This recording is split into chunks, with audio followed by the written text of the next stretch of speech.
चलिए एक और नए अध्याय की शुरुआत करते हैं 2 जनवरी 2024 के अंतर्गत, जो कि अमांडा के बारे में है। सारे क्वेश्चन आंसर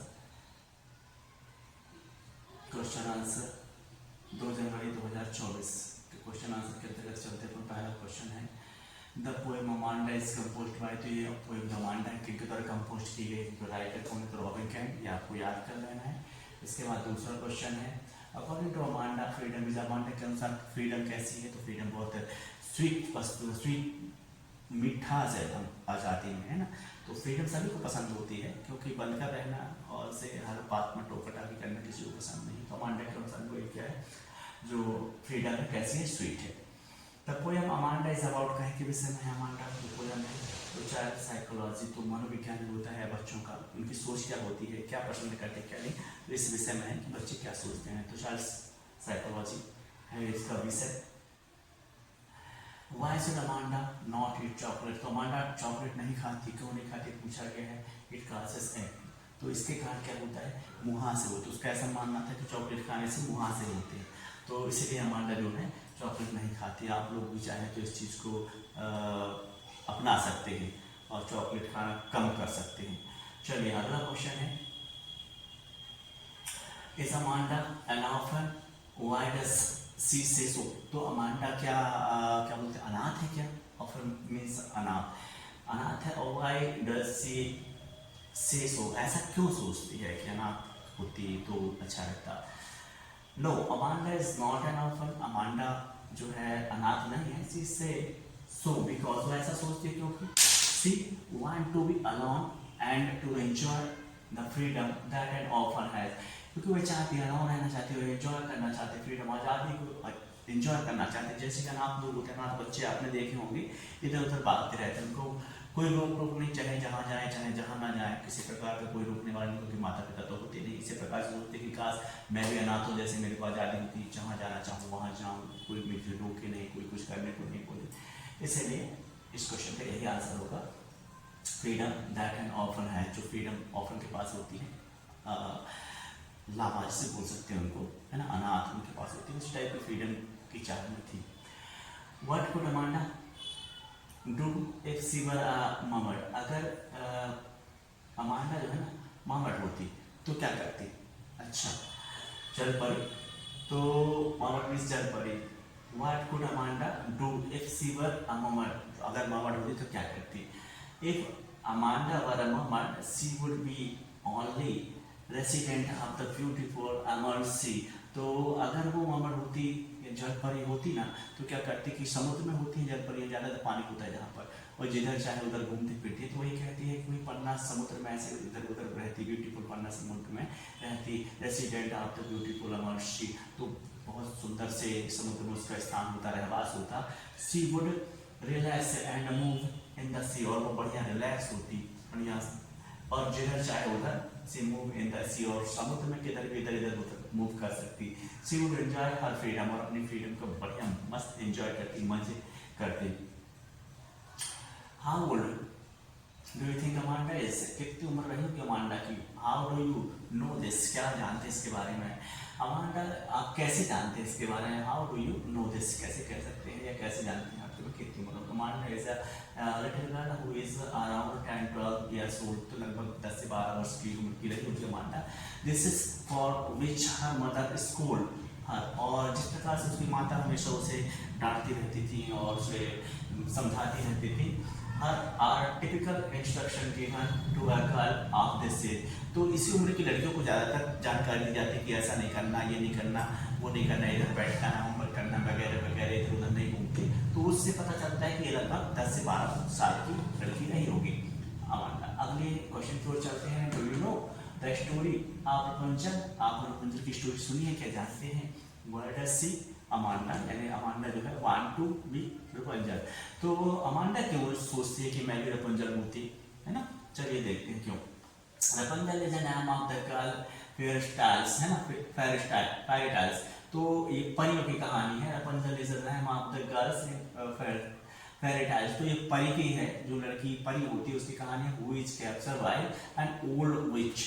एक ओल्ड बूढ़ी जो है चुड़ैल, चुड़ैल विच इन अ टावर, तो एक बुरी चुड़ैल के द्वारा टावर में कैद कर ली जाती है ना, जिसको किडनैप बोलते हैं, कैद कर ली जाती है। रपुंजल हैड लॉन्ग हेयर, उसके लंबे लंबे बाल होते हैं रपुंजल की, वही जिसके बारे में जानकारी दी जाएगी परी की कथा है उसी के बारे में।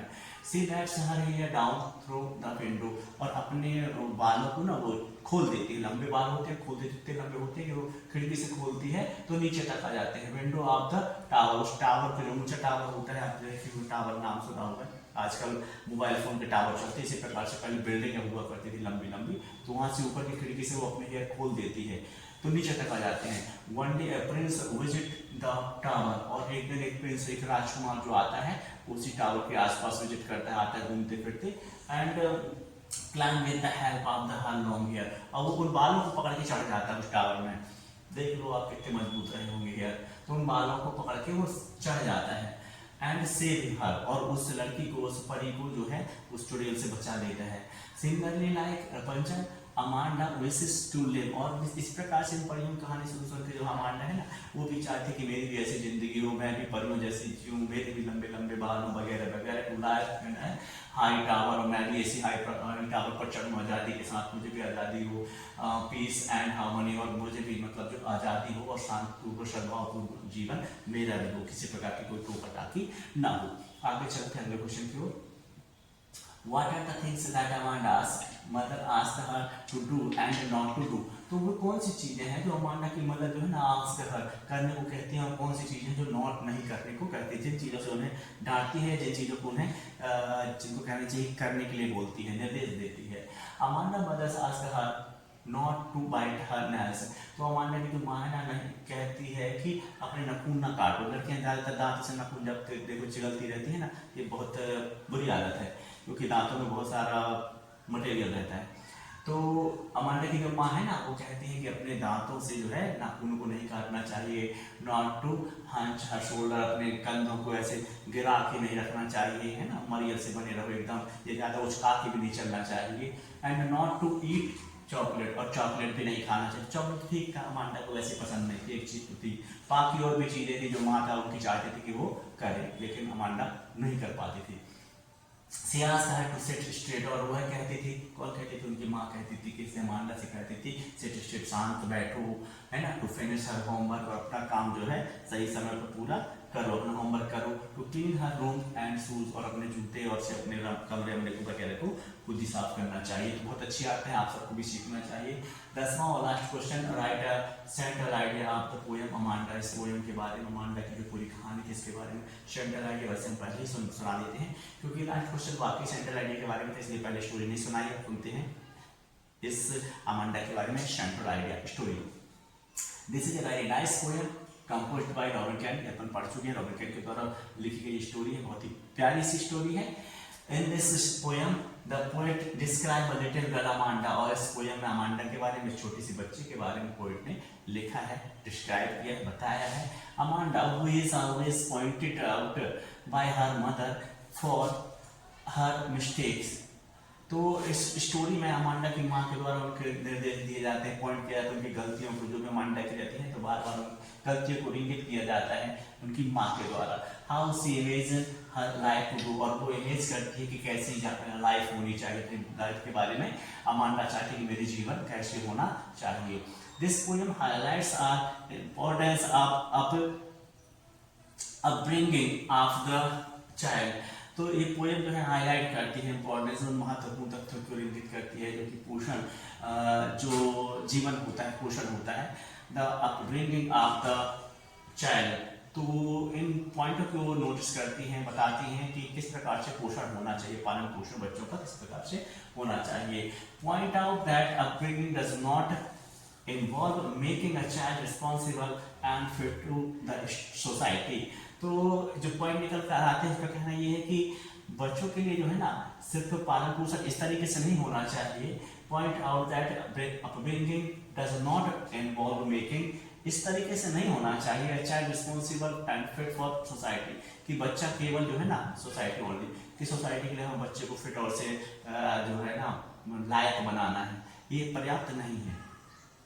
It is important to keep in mind that upbringing involves understanding from the both side, दोनों साइड से सोचना चाहिए। सोसाइटी के लिए जिम्मेदार बनाना भी बहुत जरूरी है बच्चे को, क्योंकि हम जिस देश जाति में जन्म लिए हैं उसके लायक भी हम बने, उनके लिए भी कुछ उद्धार करें, लेकिन उनकी जरूरतों को, उनकी सोच को, उनकी खुशियों को मार करने के नाम उन्हें जीने भी देना चाहिए। मतलब बोथ साइड सोचना चाहिए, दोनों तरफ सोचो आप कि वो जी भी सकें, खुशी खुशी उस काम को सीख भी सकें, उनकी आज़ादी को जो है बंधन में न डाला जाए, पूरी तरीके से कड़ाई के साथ पेश न आया जाए, उनको खुशी के साथ सिखाया जाए, खुशी खुशी आज़ादी दी जाए, खेलने कूदने की आज़ादी हो, इसके बाद आप समाज के लायक बनाओ। Thank you so much, best of luck, फिर मिलते हैं अगली क्लास में, तब तक के लिए।